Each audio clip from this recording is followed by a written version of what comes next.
Yeah, praise the Lord and hallelujah.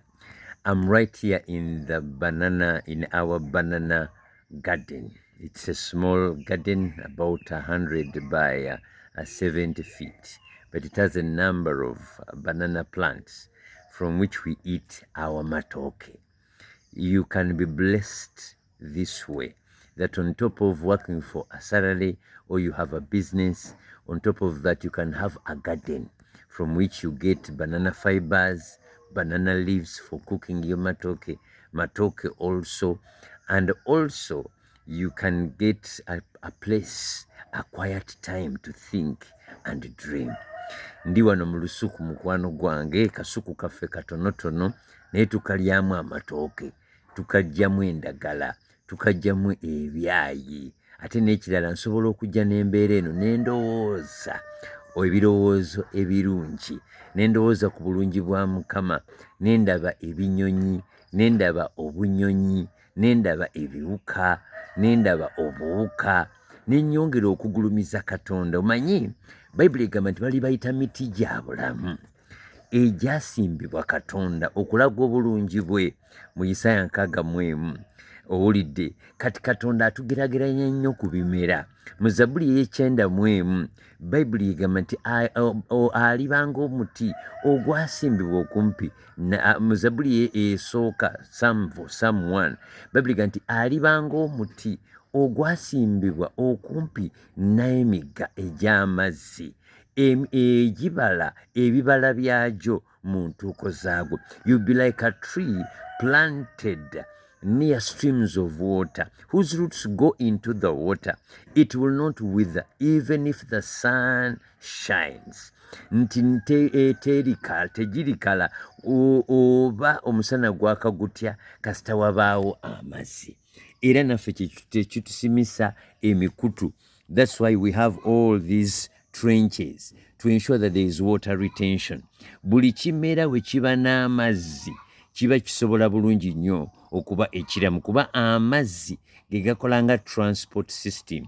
Nutrients ziri zidissolvinga mu mazzi, amazzi ne gazitwala waggulu mu kimera.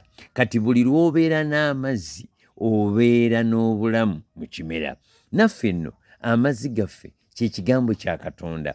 Bayibuli egamba and watering by the water of the word, nti nga munaazibwa n'amazzi ag'ekigambo. Ate jjukira n'amazzi mu bulamu bw'omuntu ebitundu 75 ku buli 100 mazzi, yo 75% water. Kiki eŋŋamba nti Katonda atugerageranya ku bimera, Katonda atugerageranya ku bintu bino ebiramu ebireeta amakola ne bitega omusana. Gw'okimanyi nti Yesu ly'ekkubo n'amazima n'obulamu? Okimanyi nti ekigambo kya Katonda kitangaala? Bayibuli egamba mu Zabbuli 10:19 nti yettabaaza eri ebigere byaffe era yettaala eri ekkubo lyaffe.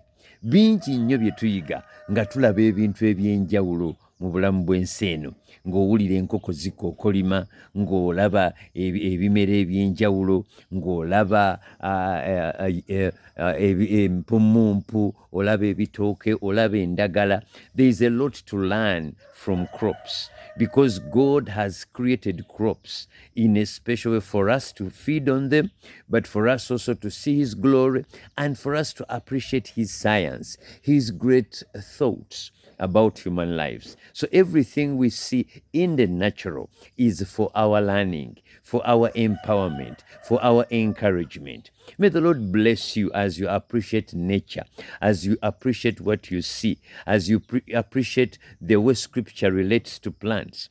Bw'ojja n'osalira ebitooke byo, you are pruning.